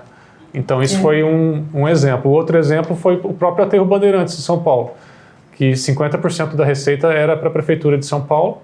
E esse dinheiro, né, que foi um dinheiro muito alto, acho que foi mais de 30 milhões de reais, tinha uma lei específica que obrigava a Prefeitura de São Paulo, da cidade de São Paulo, a investir em torno do aterro. Então a gente participou de várias inaugurações de praça, de asfalto nas favelas, esgoto, que foi realmente com a receita do crédito de carbono. Aí, trazendo a questão de o que é um projeto, o que é um crédito de qualidade, a gente fala de alguns pontos, que é a questão da atualidade, a permanência do projeto, a questão da quantificação dos créditos de carbono de forma correta. Aterro não sofre muito, biogás não sofre muito essa questão. O dump account e um outro ponto também, que é a governança. Como é que você utiliza esses créditos de carbono? Essa é a pergunta que o comprador hoje faz, um comprador consciente, assim, que está sendo educado. Ele pressiona. Hoje eu pressiono os meus clientes, eu sou cliente deles, né? Eu seleciono, eu pressiono eles. E aí, vocês estão investindo no social? Eu fico no pé, a cada 15 dias. Uma dúvida até, Geisa. Como é que, por exemplo, quando ele faz o registro do projeto, é uma dúvida minha aqui, você que faz esse acompanhamento, né? Então, por exemplo, ele pega esse dinheiro do carbono e usa para uma atividade social. Isso não fica registrado em lugar nenhum. É você que vai atrás para entender mais sobre o projeto e receber essa informação. Ou não, isso fica registrado em algum lugar? Tem que ficar registrado, porque o que acontece também... se um projeto está registrado no Gold Standard, ele precisa seguir pelo menos 3 ODS. E aí, no processo de auditoria, o auditor vai pedir evidência das ODS, então ele precisa registrar. Ah, legal, então fica... Mas tem alguns que fazem e não registram, você está certo também. Tanto que em reuniões eu falo, gente...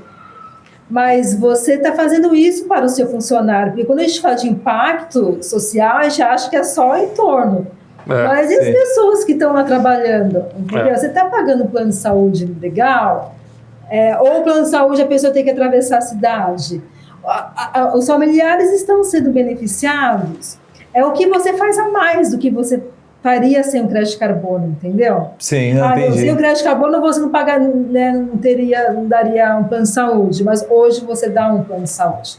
Porque primeiro você tem que motivar o pessoal, valorizar o seu recurso interno. Depois você vai fazer para os outros. A história do oxigênio né, da máscara de oxigênio em avião. Primeiro você tem que, né, cuidar dos seus. Primeiro em mim, depois eu faço para o outro. Então, é isso que, quando eu questiono, como você tem utilizado. E aí agora, com a ICVCM, é tudo voluntário. O ICVCM, ele vai dentro do core, lá dentro dos princípios dele, do mercado de carbono voluntário, ele vai pedir a transparência do como o dinheiro está sendo bem utilizado. Então, é uma educação. Então, o que a gente está fazendo aqui é educando o mercado. É isso que eu queria pegar o gancho, né? Eu vejo lá desde o começo, quando eu comecei a trabalhar, desde 2005, esse assunto do crédito de carbono gera muita dúvida em todos os públicos, né?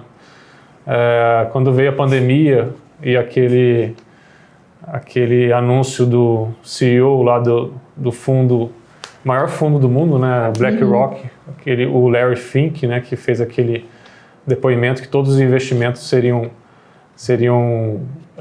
todos os empréstimos, né, que eles fariam ou investimentos teriam uma parte bastante focada em ESG. Aí a questão do ESG explodiu no mundo inteiro e a gente estava no meio da pandemia ali, aí surgiram 300 cursos, né, online, todo mundo fazendo live, aquela coisa toda, e a gente teve startups que fizeram tokenização do crédito de carbono. Aí, teoricamente, a pessoa física teve acesso ao mercado de crédito de carbono, né? Você pode chegar lá e comprar 10 tokens de crédito de carbono, uma coisa que não existia anteriormente, mas que hoje é muito questionável também, essa questão de tokenização. Mas pelo menos teve uma provocação ali para a pessoa física que ela poderia ter acesso, né? Esse foi um ponto positivo. E essa introdução do assunto sustentabilidade, essa palavra é difícil, hein? Sustentabilidade nas empresas. Tem empresas hoje, por exemplo, a empresa Suzano, ela não tinha um setor específico para cuidar disso. Então, teve até uma ligação que me ligaram ano passado, que eles iam criar um setor específico para cuidar de crédito de carbono dentro da Suzano. Então, está entrando em todos os meios, né, acadêmicos, as empresas grandes. Não só a questão do crédito de carbono, mas questão de energia renovável. Aí veio a energia solar, né? A energia solar, todo mundo quis colocar energia solar no telhado da sua casa. Né? Até porque as pessoas estavam na pandemia ali dentro de casa, começaram a consumir muita energia. Mas daí vem a questão a parte sustentável mesmo, né? Essa geração nova está bem mais focada nesse assunto, né? Ela se interessa mais nesse assunto, cobra mais das empresas, né? Então ontem mesmo eu estava tomando um vinho eu fui comprar o vinho e vi que ela tem a certificação, carbono neutro e tudo mais. E isso pelo menos, 2, 3 anos atrás não tinha esse foco. Então isso o que acontece? Provoca muito o nosso setor, a gente que trabalha, né, com ativos ambientais, com crédito de carbono, com projetos de geração de energia, a questão de qualificação. Eu acho que esse ponto que você falou, né, Geisa, da parte de educação, é muito forte. Então, a Lei Diane tem um mapeamento, né, do que está sendo mais requisitado nessa questão de qualificação. Então, não só biogás, mas o que é um I-REC, o que é um crédito de carbono, para onde que vai esse setor, a questão da geração distribuída, né, com essa nova regulamentação de geração distribuída. Tem muita gente que fala que acabou o mercado de energia solar. Então, queria ouvir a opinião de vocês aí sobre essa questão de cada um, para depois a gente iniciar o fechamento aí do nosso podcast. Já. Então, a parte de qualificação, Thiago, a gente pensou, né, inicialmente a gente está pensando na empresa focada em biogás e biometano, mas nada impede o início de avançarmos para pensar realmente em energia, carbono, hidrogênio e outras áreas, né? E quando a gente pensou foi a demanda por entendimento, tanto que esse podcast aqui já planejando colocar lá para os alunos escutarem, né? Porque é muito além de saber implementar ou construir ou projetar uma planta de biogás ou um sistema de captação de gás em aterro para daí gerar energia, biogás, né? Para gerar energia elétrica, ou como vai funcionar um motogerador ou o upgrade do biometano.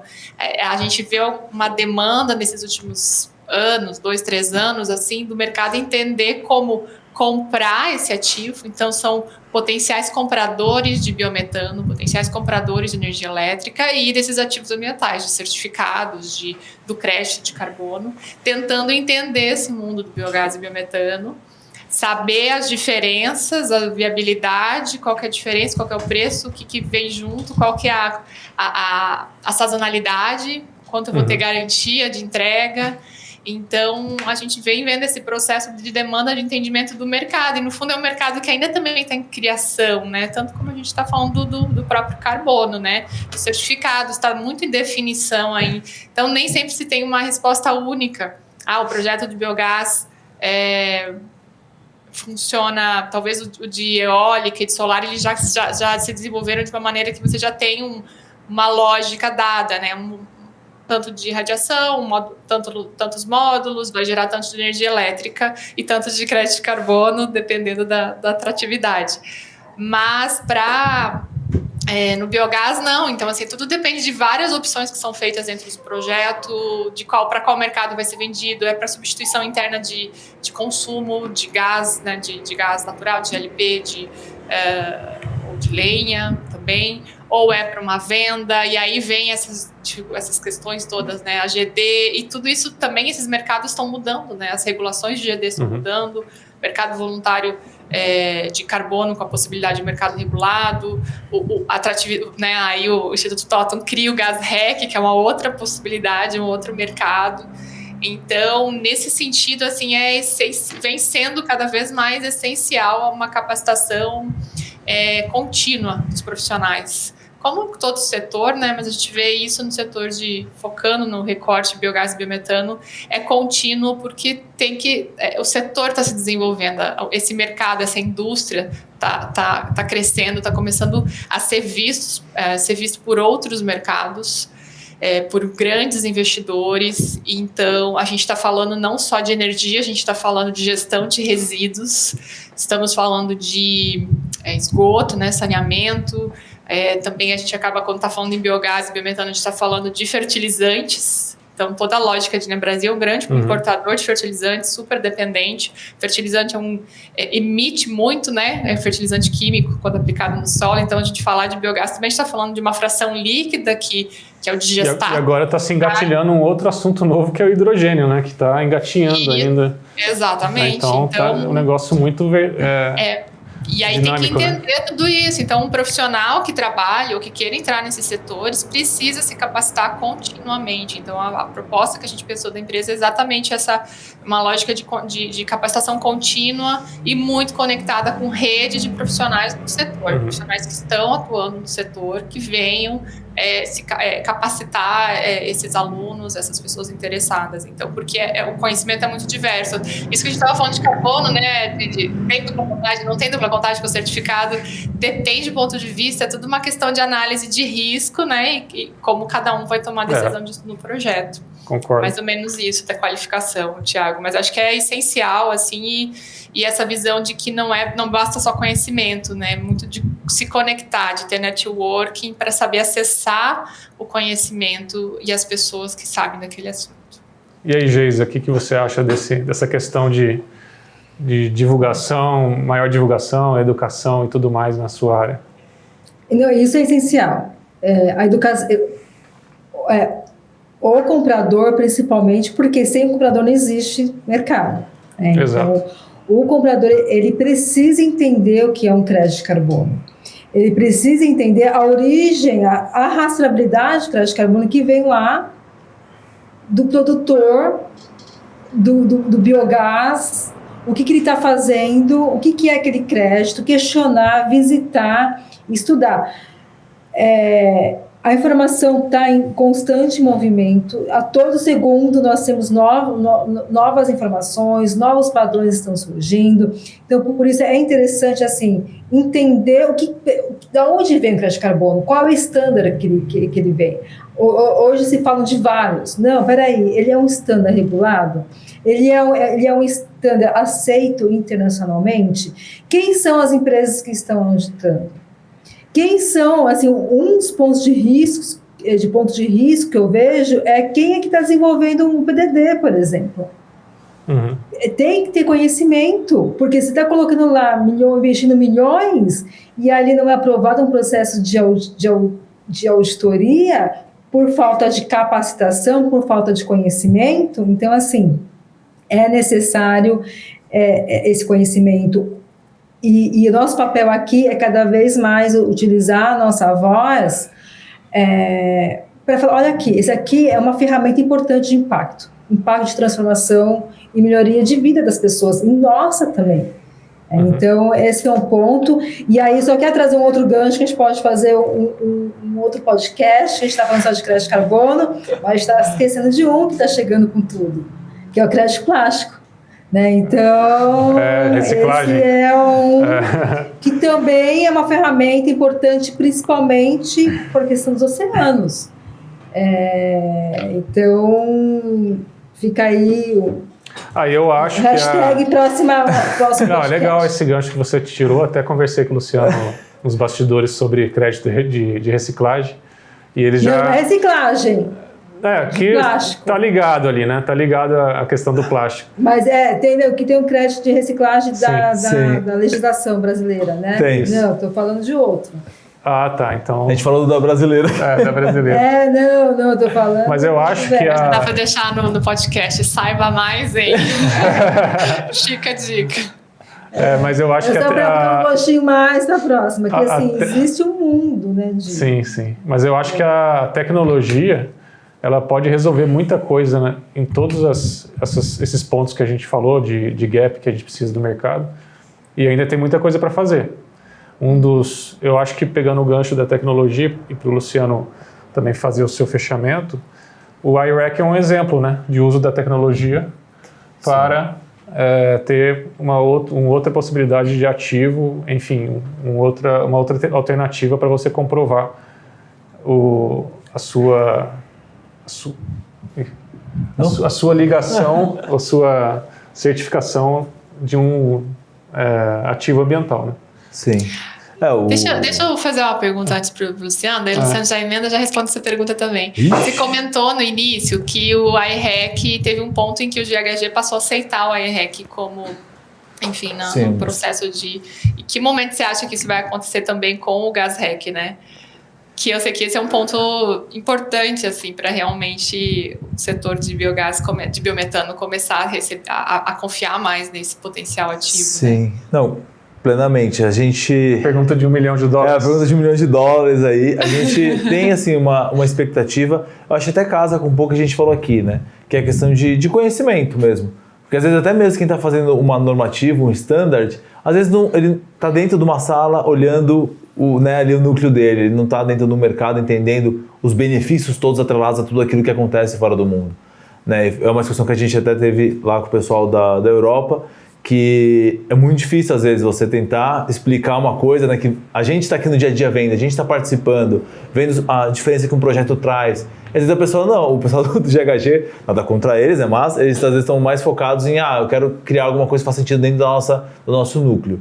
Né? Então a gente imagina que agora a gente trabalhando com o pessoal de fora para transformar isso numa coisa internacional, isso acabe trazendo mais players para dentro do processo, mais conhecimento, isso se divulgue de uma maneira mais fácil e que o mercado comece a falar uma mesma língua e aí sim, com esse conhecimento todo mundo falando a mesma língua, dentro do mesmo padrão, o GHG fale, legal, isso aqui existe, faz sentido, por que não a gente revisar a metodologia e incluir isso para Escopo 1?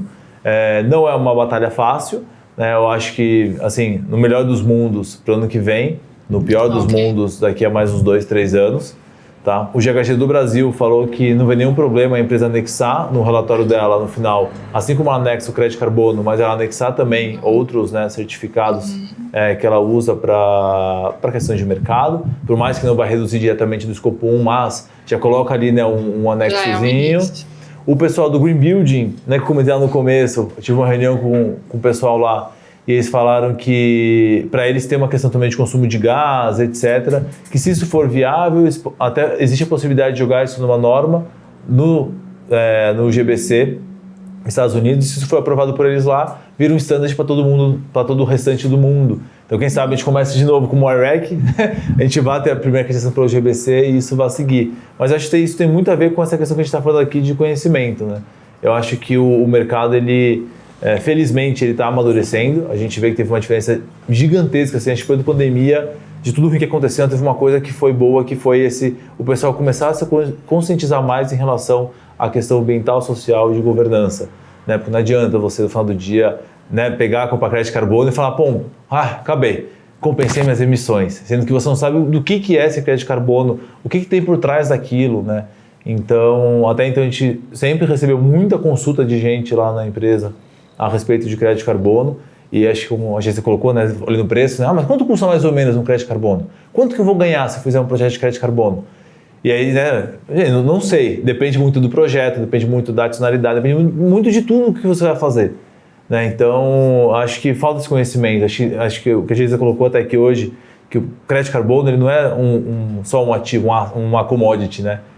Ele tem muito por trás, ele tem vida, ele tem redução, ele tem, né, um impacto social, de às vezes pessoas pararem de passar fome porque tem um projeto ali que conseguiu levar algo diferente para ele, gente, né, deixar de morrer antes, né, do tempo ali, porque você mudou uma qualidade de vida. Eu acho que o Brasil ainda a gente tem muita empresa olhando isso como uma commodity simplesmente e tipo, o que eu vou monetizar com isso? Como eu vou aumentar o meu lucro no final do ano com crédito de carbono? Né, a gente vê, às vezes, o pessoal de energia comentando sobre isso, né, eu tenho um crédito de carbono que minha usina é antiga. Quanto está um carbono no mercado aí? A gente fala, pô, sei lá, né? Tem que ver quem é o comprador, etc. Mas você vê que a gente, assim, simplesmente pela monetização, esquecendo a adicionalidade do porquê que ele foi aprovado, do porquê que ele tem que existir, do porquê que aquilo vai acontecer. E acho que, né, o trabalho até que a Leidiane vem fazendo amplo de educação, conscientização, então você ter profissionais mais capacitados nas empresas, você ter gente entendendo as múltiplas línguas que o mercado vai começar a falar. Porque o IREC também falou lá com a gente, pô, a gente está falando hoje de energia elétrica, de gás, de hidrogênio, agora, né, plástico, água. Então são várias coisas que eu falo que eu tenho água aqui de, né, tratamento. Ah, tá bom, mas como você comprova isso? Então o pessoal já fala de ter um full disclosure do processo inteiro, né? Então você quer reportar da maneira correta, você ter tudo muito bem redondinho, tudo muito bem rastreado e com, né, o seu objetivo final atrelado a cada uma dessas frentes que você quer atender. Então, acho que, realmente, né, educação é tudo, né? A gente vai ter, é um trabalhinho que a gente hoje aqui conversa, a gente entende um pouco mais, mas a gente sabe que grande parte da população mundial não entende, não consegue ter essa visão de mundo, de que a coisa pode ser diferente e que tem que ter projetos para apoiar essas iniciativas diferentes. Então, acho que é um caminho longo e fico feliz, às vezes, de participar também disso, né? Porque a gente, no final do dia, a gente fala, pô, legal, a gente está trabalhando uma coisa que faz a diferença no final do dia, né? A gente está preocupado com isso, a gente não está só olhando na parte financeira. Eu até comentei com o Thiago mais cedo, né? Eu falei, às vezes o pessoal não entende que a gente que trabalha nesse meio, a gente não está olhando puramente, né, lucro. Não, a gente está olhando o quê? Cara, como a gente pode fazer diferente para isso ter o seu lucro, ser sustentável e ao mesmo tempo gerar um impacto de longo prazo, né? Porque não é o hoje, sim o amanhã. Então, acho que, enfim, concluindo aqui, acho que... legal.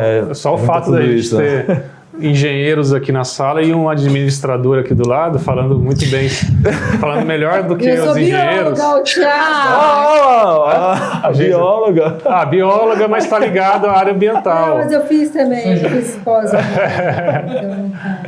Não, mas a gente tem aqui, ó, pessoas ligadas à área ambiental e um administrador que está ligado agora né? Tá ligado? Não, Sim, faz que tempo. veio para a área ambiental com a gente. Isso. E faço uma crítica que deveriam focar mais em ambiental em todos os tipos de curso, o pessoal entender os impactos das ações deles.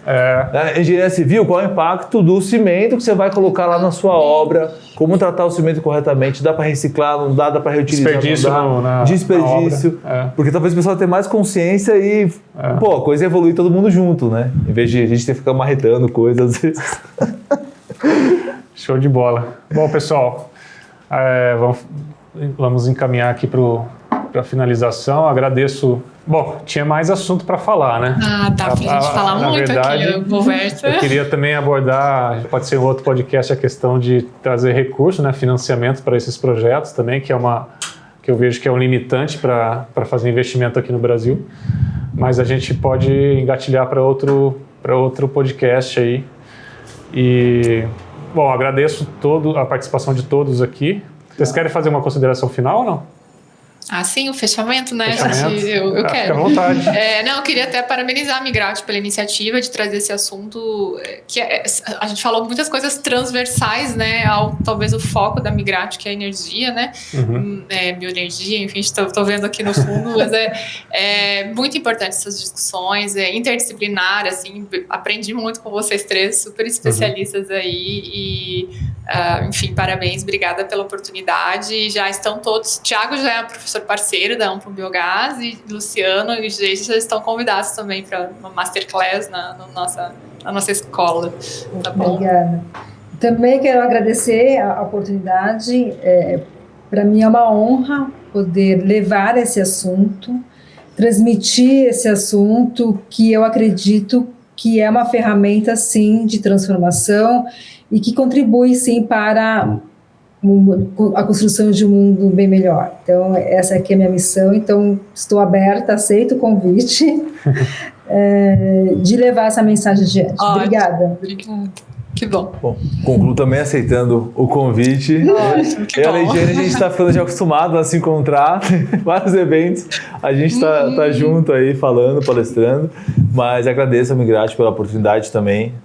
Acho que é muito rico, né, a gente poder conversar com pessoas do setor que falam a mesma língua, né, um pouco do que dia a dia a gente conversa, tenta explicar sempre uma coisa, né, para quem não está entendendo ao certo isso, é legal a gente poder explorar isso mais com pessoas do meu setor e ver que o setor está junto, né, está caminhando junto, são empresas e instituições e companhias se agregando para fazer a coisa acontecer e, enfim, o que precisarem da gente aí. E fica o convite, o Geisa e Luciano, e Leidiane, desculpa, para tomar um cafezinho aqui em Limeira, né, apesar de ser um pouquinho longe para todos, mas fica o convite para vir aqui visitar o escritório da Migrati e que a gente faça bons negócios aí para frente, e parcerias e tudo mais. Obrigado.